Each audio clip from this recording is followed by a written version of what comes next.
Entonces, nuevo caso real. En este caso hablamos de una mujer de 37 años con un peso de 73 kilos y una estatura de 1,63 m. Es madre de 2 hijos de 7 y 11 años, tiene un trabajo sedentario. Cuando la cosa va bien, trabaja 8 horas, pero cuando hay picos de trabajo, se le va a 12 horas, ¿vale? Va muy en función de la demanda del trabajo. No hacía ejercicio, pero no dejaba de tener una vida, vamos a decir, activa en cuanto a que cuando no estaba trabajando sí que estaba pues con los niños para arriba y para abajo, ¿vale? Pero no hacía ejercicio como tal. Tampoco es que estuviera, ¿no? Del trabajo al sofá, del sofá al trabajo, pero sí que estaba sus 8 horas sentadita y, bueno, una vida semiactiva, vamos a decir. El descanso variaba según la época, tenía épocas en las que descansaba mejor alternadas con épocas en las que no descansaba tan bien, ¿vale? Ella no sabía por qué, pero bueno, iba a rachas. Cuando estaba más nerviosa coincidía también mucho con esos picos de trabajo, es decir, yo creo que mi conclusión fue que cuando ella sentía más estrés, pues dormía peor. Entiendo que, ¿no? Cuando uno tiene 1000 cosas en la cabeza, pues al final en la calidad del sueño es peor. Y viene a consulta con el objetivo de perder peso, pero también de corregir o tratar toda una sintomatología que presentaba, ¿vale? Entonces, en verdad este paciente vino un poco con la desesperación. O sea, sí que es verdad que quería perder peso, pues porque al final pues tenía unos 10 kilos más de su peso habitual, en el que estaba cómoda, ¿no? A raíz de, bueno, pues los últimos años, el estrés, que si los niños, que si la dejadez, que si menos tiempo, etcétera, etcétera, había ido acumulando kilos, ¿vale? No era una paciente de dietas excesivas, sí que alguna vez se había puesto, pues, lo que todos sabemos, ¿no? A comer un poco mejor, a reducir el consumo de ciertos productos, a fomentar el de otros, pero estaba desde los últimos años en una época de su vida en la que estaba abrumada de tanto trabajo, de tanto, ¿no? Estrés de los niños, bueno, que se había dejado, ¿no? Y esa dejadez la había llevado a subir unos 8 o 10 kilos de lo que ella solía pesar. Entonces sí que es cierto que me dice que sí, que quiere perder peso, pero no como objetivo principal, ¿no? Y entonces es cuando entra el tema en cuestión, el kit de este caso real. Y es que quiere corregir una sintomatología que tenía asociada de dolores abdominales, diarreas, hinchazón, distensión abdominal, problemas digestivos. Ella había ido al digestólogo a comentárselo y le habían dicho que tenía síndrome de intestino irritable, colon irritable. Pero ella eso no le encajaba. Ella le dio la sensación de que ese médico le hizo 4 pruebas, no vio nada y le dijo, mira, tienes esto. Y yo, pues, se lo confirmé porque esto es una realidad. Hay muchísimos médicos que hacen 4 pruebas, no saben lo que tienes y te meten en el saco del colon irritable. Hay muchísimas personas diagnosticadas con colon irritable que ni siquiera saben lo que tienen porque las han metido en ese saco. Cuando un médico no sabe lo que tienes, y estamos hablando cuando sabe lo que tienes, cuando tienes problemas digestivos, te meten en el saco del colon irritable y chica, apáñate. Entonces, claro, ¿qué pasa? Que el digestólogo en cuestión le dijo, mira, yo te he hecho las pruebas, aquí no me sale nada, tienes colon irritable, si quieres puedes ir a un nutricionista a que te enseñe a comer con esta patología. Y bueno, pues ella, sintiéndose mal atendida, sintiéndose poco escuchada, decidió buscar un nutricionista y fue cuando vino a mí, ¿vale? Entonces tenemos un contexto muy habitual de una madre de 2 hijos, trabajadora, muy sedentario, con estrés a tope, que además presenta toda esta sintomatología. Entonces, en la primera visita, claro, yo hago hincapié, ¿no? Y trabajamos más en toda esa sintomatología. Entonces me cuenta que refiere molestias abdominales, diarreas alternadas con estreñimiento, dolor y hinchazón abdominal, que es todo muy intermitente y variable y que, bueno, pues eso, ¿no? Que el médico le había dicho que todo estaba bien, que tenía esa patología, que se fuera a un nutri a tratarse. Entonces, claro, me llama la atención que todo es muy intermitente y variable, me dijo. Y yo pensé, ¿pero en función de qué? ¿Variable en función de lo que comes? ¿Variable en función de tu descanso? ¿Variable en función del estrés? ¿Variable en función de qué? Porque claro, al final sí que es cierto que la patología digestiva está muy relacionada con el estrés y cuanto más estrés hay, peor está uno de su patología digestiva, ¿no?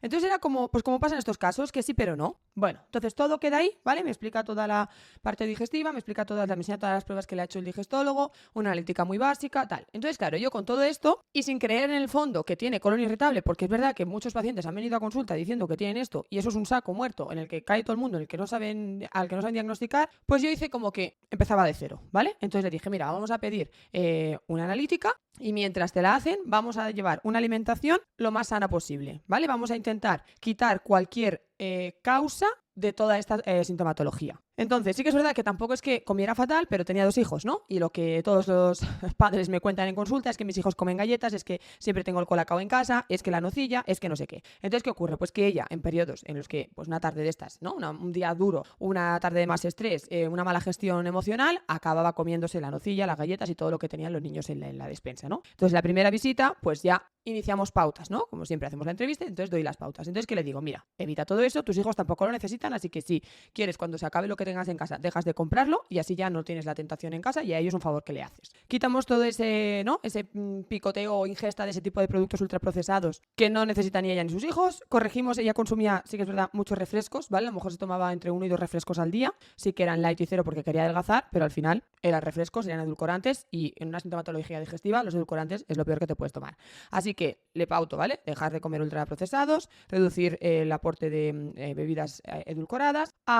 Aumentamos el consumo de materias primas, frutas, verduras y legumbres porque eran casi inexistentes y reducimos el consumo de embutidos y carnes que era muy alto. Sí que es verdad que ya sabéis que yo trabajo mucho con cambios graduales, entonces pues si te vienes tomando 2 refrescos al día, pues intenta tomarte uno o no tomártelo cada día, hacer un día sí, un día no. Es decir, fuimos trabajando esto. A los 15 días viene, ¿vale? Que es cuando hacemos el primer seguimiento y me dice que ha mejorado, ¿vale? Que ha conseguido reducir todo esto, ha incluido más frutas, más verduras, pero que todavía hay sintomatología, que no está bien del todo, que sigue teniendo la barriga súper hinchada, que de repente se hincha, se deshincha, que tiene un dolor abdominal, que tiene un cólico que se tiene que quedar en casa, que hace una diarrea, que... Bueno, unas cosas súper random, o sea, todo era como muy aleatorio, muy como sin sentido, ¿no? Entonces hago un análisis de las mejoras y evidentemente había mejorado, pero no estábamos del todo, ¿no? En el limpio, digamos, no estábamos en un comer limpio 100%. Entonces, bueno, pues le doy más tiempo. Pues venga, vamos a seguir en esto porque has mejorado. Yo creo que cuando consigamos conseguir todos los objetivos que pautamos el primer día, encontrarás la mejora real. Bueno, pues 15 días más, mismas pautas. Mientras tanto, pues vamos trabajando educación nutricional, frecuencias de consumo, vale. Siguiente seguimiento. 15 días más tarde me dice que ha mejorado muchísimo, pero todavía falta el fin de semana. Que no me había contado, ¿no? Que en el fin de semana, todo lo que había entre semanas y de cositas sueltas, el fin de semana se concentraba. Y dije, vale, pues claro, evidentemente que sigues encontrándote mal. Total, que entonces nos metemos a trabajar el fin de semana. 15 días más, ¿vale? Entonces llega y parece que está todo medio controlado. Todavía faltaban cosas del fin de, pero entre semana mucho más controlado. El refresco ya se lo tomaba el fin de semana. Es decir, hay una mejora general y hay una mejora en ella. Pero que nada, que ella dice que todavía no, que hay algo que nota ella, que no, que ahí faltaba algo, que sí que estaba mucho mejor y que todo era mucho más leve, pero que no estaba bien del todo, que ella se notaba algo. Bueno, y le digo, pues mira, vamos a hacer todas unas pruebas para descartar cosas. Mientras que te hacen las pruebas, claro, todo esto, ella pedía ahora, todavía estaba yo esperando la analítica que le pedí el primer día, entre que no la pide, entre que llama y no le cogen el teléfono, entre que le dan en un sitio que es muy lejos y llama a otro sitio. Bueno, yo le dije, mira, necesitamos todas estas pruebas, entonces, mientras tanto, vamos a ir a hacer la dieta de exclusión para intentar diagnosticar, puesto que, pues, no, ahí está lentitud en la realización de las pruebas. Le pido una analítica completa otra vez, la que le pedí que no me había traído, le pido prueba de intolerancia a la lactosa, fructosa, sorbitol y test de SIBO. Pero mientras tanto, vamos probando cosas, ¿vale? Porque además en esa analítica yo ya había pedido también los antígenos y los anticuerpos para la celiaquía o la sensibilidad al gluten no celíaca, que a veces da negativo, pero está, ¿no? Entonces le dije, mira, mientras te haces todo esto, que yo creo que va a ir para largo, porque todavía estamos esperando la analítica, vamos a hacer dietas de exclusión. Y entonces empezamos con la dieta de exclusión del gluten. ¿Esto qué es? Esto es, quitas el gluten y ves si mejoras. Si mejoras, el gluten se queda fuera. Si no mejoras, el gluten se queda dentro. Lo reintroducimos. Vale. Bueno, pues hacemos esto. A los 15 días, María, creo que lo hemos encontrado, me encuentro mucho mejor, ya no tal. Sí que es verdad que no estoy bien del todo, pero mucho mejor que con los cambios, ¿no? Que la mejoría anterior. Digo, bueno, mira, pues a lo mejor, ¿no? Hay ahí algo. Como mínimo, una sensibilidad al gluten no celíaca tenemos seguro. Hasta que no tengamos la analítica no sabremos si tenemos la celiaquía o no. Entonces le dije, pues ahora, a partir de ahora, vamos a llevar una dieta con baja carga de gluten. Es decir, puedes comer gluten, pero no abusar. Y por supuesto, si comes gluten, que sean de fuentes saludables, ¿vale? Que sea una pasta integral y no de la bollería. Vale, perfecto. Y añadimos la lactosa. Quitamos lactosa a ver si notas también mejoría. 15 días más. Vuelve. La lactosa, María, yo creo que no es, porque yo he estado tomando sin lactosa y yo no he notado ninguna mejoría. Vale, pues lactosa vuelve a introducirse. Probamos lo mismo con fructosa y sorbitol, cosa que yo sabía que esto no iba a ser porque ella ya venía de no comer frutas y verduras y cuando las introdujimos en primera sesión no me dijo que se encontrara peor, sino que se encontraba mejor. Pero bueno, hicimos 15 días de prueba para ver si había mejora, efectivamente no la hubo, ¿vale? Entonces sí que teníamos algo con el gluten, el resto bien. No obstante, yo seguía esperando todas esas pruebas. Vale, entonces claro, vuelve al seguimiento y sí que íbamos trabajando en la educación nutricional, pero al final ella me decía, es que todavía no me encuentro bien. Y yo le dije, mira, es que yo necesito las pruebas, es que yo, ¿vale? No tengo la sospecha de que es celiaquía o sensibilidad al gluten no celíaca, que no hay intolerancia a la lactosa, fructosa, sorbitol, pero no sé si hay un SIBO, no sé qué está pasando aquí. Y le dije, ve, hazte las pruebas y cuando las tengas, vuelves. Bueno, claro, pues aquí se dilató un poco la cosa, porque ya no fueron 15 días. Yo creo recordar que fue como un mes y pico. Bueno, la cosa es que vuelve con las pruebas y con la analítica, que todavía no se había hecho. Vale, vuelve con las pruebas y todo negativo. SIBO negativo, lactosa negativo, fructosa negativo, sorbitol negativo, celiaquía negativo, ¿vale? Entonces en la analítica, ¿vale? Entonces me acuerdo que en esa sesión no me trajo la analítica. Y le dije, la analítica, sí, que creía que iba a estar los resultados, pero no están. Vale. Total, descartamos en esa sesión todo y esperamos a que salieran los resultados que salían la semana siguiente. Vale. Pues entonces hemos descartado todo tipo de patología digestiva. Digestivo no es. Claro, mi conclusión, o sea, yo en esa sesión fue, digestivo no es. Porque si no, algo de esto te hubiera salido positivo, ¿no? El digestólogo en su día ya te hizo su gastroscopia, su colonoscopia y todo estaba limpio. Te hacen, ¿no? Te pido yo ahora todas estas pruebas y todo está limpio. Entonces, claro, como no tenía la analítica porque le faltaban, en teoría tenía que tenerla, pero los resultados se habían retrasado, yo qué sé qué rollos, que faltaba una semana. Bueno, entonces, claro, yo en esa semana, entre que la vi y volvía para traerme la analítica, yo pensé, claro, para mis adentros era como... No puede ser digestivo. Tiene sintomatología digestiva. Claro, la cosa era, es que tiene diarrea, es que tiene hinchazón, es que tiene distensión abdominal, es que tiene alteraciones de estreñimiento con... ¿no? Y todo era, como me dijo al principio, es que me apunté la frase, ¿vale? Me dijo, todo muy intermitente y variable. Entonces yo empecé a darle vueltas. Tiene que tener algo, pero a mí se me escapa. Claro, aquí viene ya pues un poco ese pensamiento de, jolín, es que tampoco soy médico, ¿no? Entonces, no sé. Pero claro, entonces me resuena el intermitente y variable, todo negativo, y me ilumino. 37 años, madre de 2 hijos, y pensé, ¿qué hay de la menstruación? Claro, porque yo en la primera visita siempre hago un registro de la menstruación. ¿Cómo es tu menstruación? ¿Qué tipo de ciclo tienes? ¿Cuál es la duración del ciclo? ¿Cómo son los sangrados? Si hay dolor, si... ¿Vale? Entonces revisé, ¿no? La primera entrevista y tenía yo apuntado, menstruaciones todo ok, todo regular, no ningún problema, embarazos perfectos, no ha habido necesidad de... ¿no? Entonces, no había necesidad de hacer in vitro, vaya, que fueron embarazos naturales, pero ya me quedé yo con esa copla. Entonces, vuelve a la consulta con la analítica, a la semana o 2 semanas, me voy ahí directa. Mira, me gustaría indagar un poco más en tu historia clínica respecto a las menstruaciones, cómo fueron los embarazos, tal. Entonces me cuenta que las reglas no son dolorosas, pero que a veces tiene una regla rara. Y que en cuanto a los embarazos, que le costó mucho quedarse embarazada, que fueron naturales, ¿vale? Pero sí que tuvo que cambiar hábitos para quedarse. No sé si me entendéis. Pues que de repente tuvo que apuntarse a hacer ejercicio, trabajar el estrés, tal. Y que entonces es como consiguió, pero que le costó, ¿no? Claro, yo digo, aquí hay algo. Es habitual confundir la sintomatología digestiva con los problemas hormonales o relacionados con las patologías de la salud femenina. Entonces yo dije, ¿y un SOP? Porque al final había sobrepeso, pero no había amenorrea, no había tenido ella en ningún momento amenorrea, ni dismenorrea, ni anovulación, o sea, no había sintomatología del SOP. Entonces, claro, fijaos, esto es hace tiempo, os he dicho que este caso es de antes de que yo tuviera a nadie en digestivo, es decir, antes de que empezara Cris, ¿vale? O sea, yo no sé si hará 7 o 8 años bien buenos. Entonces, yo había oído hablar de una patología que a día de hoy ya es desconocida y se sabe poco, hay muy poca evidencia científica al respecto, pues imaginaos para entonces, ¿no? Y me iluminé y le dije, sospecho que pudieras tener esto. Miré la analítica, pero claro, la analítica que yo le pedí era una analítica más completa que un hemograma, el hierro y el colesterol, ¿vale? Sí que había pues más valores, pero no entré a pedirle nada hormonal porque ella cuando llegó a consulta no refirió nada hormonal. Entonces yo no le hice una analítica hormonal, tampoco me parecía una, ¿no? Normalmente el SOP sí que es verdad que se da en mujeres a lo mejor un poco más jóvenes, entre los 20 y 35, ¿no? Y claro, la analítica que yo le pedí, sí que vi lo del gluten, ¿vale? Daba todo negativo, así que le dije, mira, no eres celíaca, pero sí que tienes en serio el gluten no celíaca porque has mejorado. Eso también me iluminó y dije, ostras, espera, entonces como que fui atando hilos, porque realmente la endometriosis sí que mejora cuando retiras el gluten. Entonces, ahí fue cuando dije, todo ha mejorado con el tratamiento que se realiza en endometriosis. Me iluminé y le dije, mira, quiero descartar que no sea esto porque, bueno, puede que esté, ¿no? En lo correcto tu digestólogo y tengas un colon irritable, pero como tú no confías, yo no confío y aquí hay algo que nos escapa, te voy a derivar al ginecólogo, le vas a decir que vienes de la nutricionista, le vas a decir que tu nutricionista cree que tienes endometriosis, que por favor te haga las pruebas diagnósticas pertinentes, porque has mejorado retirando el gluten, aumentando materias primas, es decir, fitoquímicos, omega 3, mejorando el ratio omega 3, omega 6, has mejorado aumentando el consumo de legumbres, el consumo de fibra, reduciendo los ultraprocesados, las harinas blancas, los azúcares, los refrescos, los edulcorantes. Es que todo encajaba, todo era perfecto. Entonces le digo, no vuelvas hasta que no hayas conseguido ir al ginecólogo, que te haya hecho todas las pruebas y tal. Bueno, pues otra vez pasó un mes y pico y vuelve y me dijo, tengo endometriosis. Y fue como, ¿sabes? Como, qué tranquilidad, como ¿qué peso nos hemos quitado encima, sabes? Porque esa mujer lo estaba sufriendo. O sea, los problemas hormonales no se les echa cuentas. O sea, tienes una digestiva, te vas al saco del colon irritable y una mujer puede estar viviendo con dolor toda su vida. ¿Qué pasaba? ¿Por qué me chirriaba a mí lo de la endometriosis? Porque sí que es verdad que con endometriosis hay reglas muy dolorosas, reglas incapacitantes, cólicos chungos, pero también me había dicho que voy a tener un cólico. Es decir, ella sí que tenía esa sintomatología, no en cada regla, que puede ser también que una endometriosis no de sintomatología en la regla, es más raro, pero puede ser, pero sí que había algún cólico que ella había achacado a la parte digestiva, pero el cólico no era digestivo, era por la patología de la endometriosis. Entonces fue como, vale, pues ahora ya sabemos cómo tratarte, ahora ya te voy a dar tecla.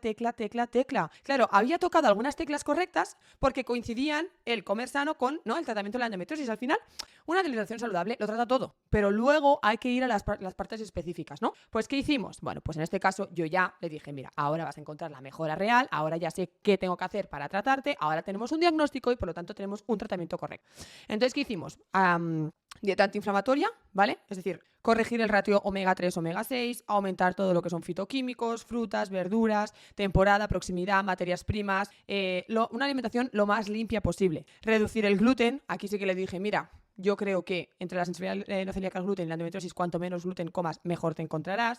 Optar por alimentos mínimamente procesados. Alimentación antiinflamatoria, ¿vale? Corregimos microbiota, llevamos una alimentación con más prebióticos y probióticos naturales de alimentos. Alimentación antiinflamatoria. A la vez también le dije, mira, la endometriosis es algo que se trata con ciertas pautas, como esta alimentación que te estoy comentando, y bueno, ahora le explicaré, ¿no? Le dije, ahora te explicaré, pero hay algo que a lo mejor no te suena o no conoces, que son los disruptores endocrinos. Entonces, tienes que evitar, o al menos reducir, no abusar de alimentos envasados y enlatados, porque sí que es verdad que con ese estrés que ella padecía y durante todo el tratamiento, porque imaginaos la de seguimientos que hicimos, ¿no? Hasta que dimos con... Yo sí que le había explicado que para los días de más estrés, en los que tenía menos tiempo para cocinar, pues tirara de procesados saludables. Pues lo que sé, judías en conserva, verduras congeladas, ¿no? Todo de productos envasados en conserva o congelados, ¿no? Entonces todo eso en verdad no le iba bien. Sí que es verdad que no era diario, pero lo utilizaba habitualmente. Entonces dije, mira, esto que te dije al principio, pues ahora no. Ahora no, porque todo lo que está envasado y enlatado es disruptor endocrino y te puede perjudicar. Envases de plásticos, tipo tuppers o no, para conservar todo esto fuera. Pesticidas de frutas y verduras. Le dije, cuanta más temporada de proximidad, menos envasado compres en el súper y más vayas al pagés, que decimos aquí, pues mejor. Material de cocina en mal estado. Le dije, revisa todas tus sartenes, si tienes teflón, si tienes alguna sartén rayada, revisa todos los utensilios que tienes de cocina, porque tienes que evitar todo un material en mal uso o desgastado. Productos de higiene íntima, limpieza, cosmética, todo esto. Es decir, trabajamos también, ¿no?, la reducción de los disruptores endocrinos. Trabajamos el ejercicio. Le dije, mira, yo sé que tienes una vida muy estresante, pero si quieres mejorar, tienes que hacer algo, y es empezar a hacer ejercicio. Sí que es verdad que por tu sintomatología, si ves que tienes mucho dolor, pues igual te tienes que ir más a un pilates o un yoga. Me da igual si te vas a la montaña a caminar, si te vas al río, si te vas al mar a nadar o te apuntas al gimnasio. La cosa es que hagas ejercicio. Trabajamos también el hábito del descanso. Esas épocas que decía ella también, que había rachas que dormía bien, rachas que dormía mal. Yo asocié el estrés, en verdad también tenía un factor influyente esa endometriosis, ¿vale? Entonces trabajamos también el descanso, trabajamos las cenas, el aporte de magnesio, ¿vale? Trabajamos también el estrés. Le dije, empieza a derivar, empieza a delegar trabajo, empieza a pedir ayuda a tu marido con la carga familiar, con la carga de la casa. No puedes tener este estrés te hace daño. Y después también... bueno, en vista, ¿no?, al trabajo de todo esto y en función de cómo iba evolucionando, también le dije, también tenemos la opción de la suplementación. No sé si será necesario o no, vamos a ver cómo trabajamos todo esto, porque imaginaos la de trabajo que había aquí, que aquí suena 4 cosas, pero a la vida real, a la vida práctica, esto era mogollón de trabajo que iba a tardar su tiempito en interiorizar y en incluir, ¿vale? Pero bueno, yo también le dije, ¿no? Pues podíamos suplementar según sintomatología, pues omega 3, vitamina D, magnesio, el NAC, la curcumina, resveratrol. Hay cosas, ¿vale? Ahora que sabemos lo que tienes, tranquila porque va a desaparecer todo este dolor. Además, también a la vez había un tratamiento ginecológico. Claro, la endometriosis no se trata con alimentación, se mejora la sintomatología, pero la cura no está en la alimentación, sino en el conjunto en sí, ¿no? En la parte multidisciplinar, ginecólogo, entrenador personal si me apuras, fisio, nutri, ¿vale? Así que pues volví a no parar hasta encontrar el qué, até cabos, le fui dando al coco y dije, es que aquí se estaba escapando algo y al final yo creo que todo sale. Oye, al final todo sale. Si no desistes, ¿vale? Y insistes, la resiliencia, ¿no?, que dicen, y analizas y... Claro, porque todo esto aquí suena muy bonito, muy teórico, ¿sabes? Pero en la vida práctica surgen cosas en el día a día. De repente, me acuerdo que en mitad del proceso íbamos súper bien y de repente, no sé qué le pasó en el trabajo, que se discutió con el jefe, estaba como pendiente, creía que la iban a despedir, no sé qué, tuvo un bajonazo emocional brutal y se tiró a las galletas a muerte otra vez, a refrescos cada día. Claro, es que aquí suena muy bonito, muy teórico, pero en la vida real, ¿no? A la práctica, las personas somos personas, ¿no? Hay emociones, hay sentimientos, hay circunstancias y había como, ahora una bajada, ahora vuelve a conseguir lo que habíamos conseguido. En fin, que fue lento, no digo que no. Y al final, claro, tuvimos que encontrar el qué, pero lo encontramos, lo tratamos. Esta mujer al menos ya sabe lo que le pasa, sabe cómo reducir la sintomatología, tuvo su tratamiento ginecológico y solucionamos el problema.